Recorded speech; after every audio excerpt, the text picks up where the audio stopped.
નમસ્કાર. આપણે બધા જાણીએ છીએ કે ભારત એટલે વિવિધતાથી ભરેલો દેશ. પણ ક્યારેય વિચાર્યું છે કે આ વિવિધતા આવે છે ક્યાંથી? આજે આપણે એ જ મૂળ સુધી પહોંચીશું અને સમજીશું કે કેવી રીતે અલગ-અલગ પ્રાદેશિક સંસ્કૃતિઓનું ઘડતર થયું, જે ખરેખર તો ભારતની સાચી ઓળખ છે. ચાલો એક નાનો વિચાર કરીએ.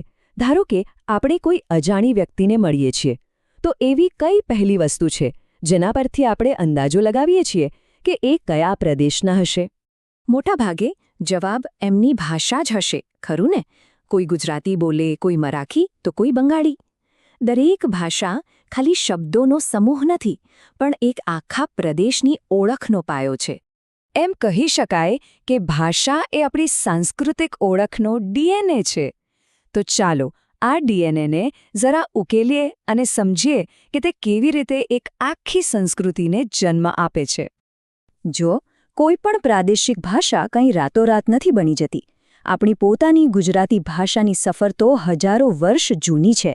એ સંસ્કૃત જેવી પ્રાચીન ભાષામાંથી નીકળી પછી પ્રાકૃત અને અપભ્રંશ જેવા સ્વરૂપોમાં વિકસી અને છેવટે આધુનિક ગુજરાતી તરીકે આપણી સામે આવી. અને હા, આ અપભ્રંશને તો ગુજરાતી ભાષાની જનની પણ કહેવાય છે. પણ ભાષાને લોકો સુધી પહોંચાડે કોણ? સાહિત્યકારો.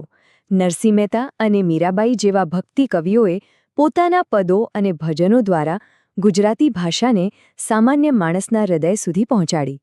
એમના કારણે જ ભાષા મંદિરો અને ગ્રંથોમાંથી નીકળીને લોકોના હોઠ પર રમતી થઈ.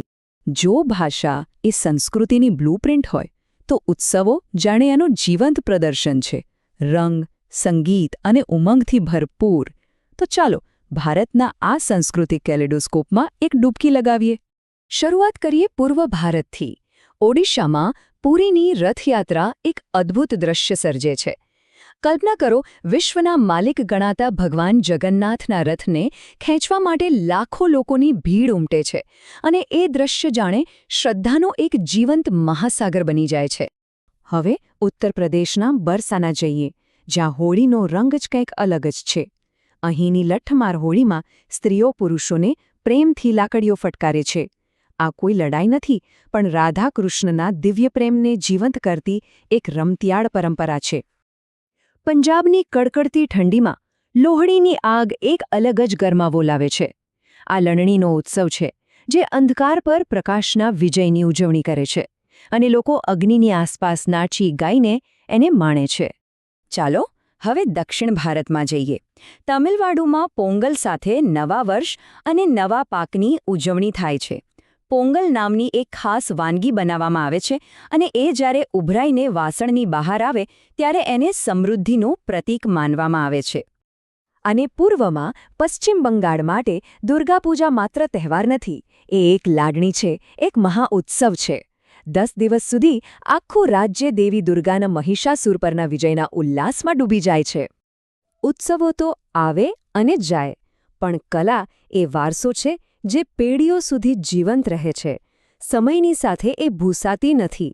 તો ચાલો જોઈએ કે નૃત્ય અને ચિત્રકળા જેવી કલાઓએ પ્રાદેશિક ઓળખને કેવી રીતે અમર બનાવી છે. ભારતના શાસ્ત્રીય નૃત્યોને એમના પ્રદેશથી અલગ જ કરી જ ન શકાય. ભરતનાટ્યમમાં તમિલનાડુની આત્મા ધબકે છે, તો કથકલીમાં કેરળની પૌરાણિક કથાઓ જીવંત થાય છે. દરેક નૃત્ય એના રાજ્યની એક જીવંત ગાથા કહે છે. જરા આ બે શૈલીઓ જુઓ. એક તરફ છે કેરળનું કથકલી, જેના પાત્રો એમના વિસ્તૃત મેકઅપ અને નાટકીય અભિવ્યક્તિથી ઓળખાય છે. તો બીજી તરફ છે તમિલનાડુનું ભરતનાટ્યમ, જેના મૂળ તો હજારો વર્ષ જૂના ગ્રંથ નાટ્યશાસ્ત્રમાં છે. બંને પોતપોતાની રીતે અદ્વિતીય છે. નૃત્યની ગતિમાંથી હવે ચિત્રકળાની સ્થિરતા તરફ આવીએ. મુગલ શાસન દરમિયાન લઘુચિત્રો એટલે કે મિનિએચર પેઇન્ટિંગ્સની કળા એની ચરમસીમાએ પહોંચી. આ નાનકડા ચિત્રોમાં દરબારી શાન, શિકારનો રોમાંચ અને યુદ્ધની ભીષણતાને એટલી ઝીણવટથી કંડારવામાં આવતી કે જોતા જ રહી જવાય. પણ પછી જ્યારે મુઘલ સામ્રાજ્ય નબળું પડ્યું, ત્યારે આ કલાકારો જુદા જુદા પ્રાદેશિક દરબારોમાં આશરો લેવા ગયા અને ત્યાં એમની કળા સ્થાનિક પરંપરાઓ સાથે ભળી, જેનાથી કાંગડા જેવી નવી, કોમળ અને ભાવસભર શૈલીઓનો જન્મ થયો. કલા અને ઉત્સવો તો સંસ્કૃતિના એવા સ્વરૂપો છે જે આપણે જોઈ શકીએ છીએ, પણ સંસ્કૃતિનો અસલી આત્મા તો એની વીરતાની ગાથાઓમાં, એના મૂલ્યોમાં અને શ્રદ્ધામાં વસેલો છે. ચાલો હવે આ અમૂર્ત વારસાને સ્પર્શવાનો પ્રયાસ કરીએ. રાજસ્થાનની ધરતી આજે પણ રાજપૂત શૌર્યની ગાથાઓથી ગુંજે છે. એમની વીરતા, સ્વામીભક્તિ અને બલિદાનની કથાઓને ચારણો અને બારોટોએ પોતાના ગીતો અને કાવ્યોમાં જીવંત રાખી અને પેઢી દર પેઢી પહોંચાડી. એક તરફ તલવારની શૌર્ય ગાથાઓ હતી, તો બીજી તરફ પ્રેમ અને સેવાનો એક આધ્યાત્મિક માર્ગ પણ વિકસી રહ્યો હતો. આ માર્ગ એટલે સૂફીવાદ, જેનો સાર બહુ સરળ છે: ઈશ્વર પ્રત્યે પ્રેમ અને માનવતાની સેવા. પીર એટલે કે માર્ગદર્શક અને મુરીદ એટલે કે શિષ્યની આ પરંપરાએ લાખો લોકોને પ્રેરણા આપી. શ્રદ્ધા જ્યારે પથ્થરમાં પ્રાણ પૂરે ત્યારે સ્થાપત્યનો જન્મ થાય છે. ભારતના મંદિરો ખાલી પૂજા કરવાના સ્થળો નથી, પણ સદીઓથી કળા, સંગીત અને જ્ઞાનના કેન્દ્રો પણ રહ્યા છે.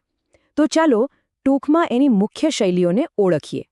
ઉત્તર ભારતમાં હિમાલયથી લઈને વિંધ્ય પર્વતમાળા સુધી નગર શૈલીના મંદિરો જોવા મળે છે. એની મુખ્ય ઓળખ છે એના ઊંચા વળાંકવાળા શિખરો, જે જોઈને એવું લાગે જાણે આકાશને આમવામ મથતા હોય. અને દક્ષિણ ભારતમાં કૃષ્ણ નદીથી કન્યાકુમારી સુધી દ્રવિડ શૈલીનો દબદબો છે. એના ભવ્ય ગોપુરમ એટલે કે પ્રવેશદ્વાર અને પિરામિડ આકારના બહુમાળી વિમાન આ શૈલીને એક આગવી ઓળખ આપે છે. ભાષા, ઉત્સવો, કલા, શ્રદ્ધા. આપણે જોયું કે ભારતની દરેક પ્રાદેશિક સંસ્કૃતિ પોતે જ એક સંપૂર્ણ વિશ્વ જેવી છે. દરેકની પોતાની આગવી ઓળખ છે. તો સવાલ એ થાય છે કે આટલી બધી વિવિધતા હોવા છતાં એ કયો અદૃશ્ય દોરો છે જે આપણને સૌને એક ભારતીય તરીકે જોડે છે? આ પ્રશ્નનો જવાબ કદાચ આપણી આ સહિયારી સફરમાં જ છુપાયેલો છે. વિચારતા રહેજો.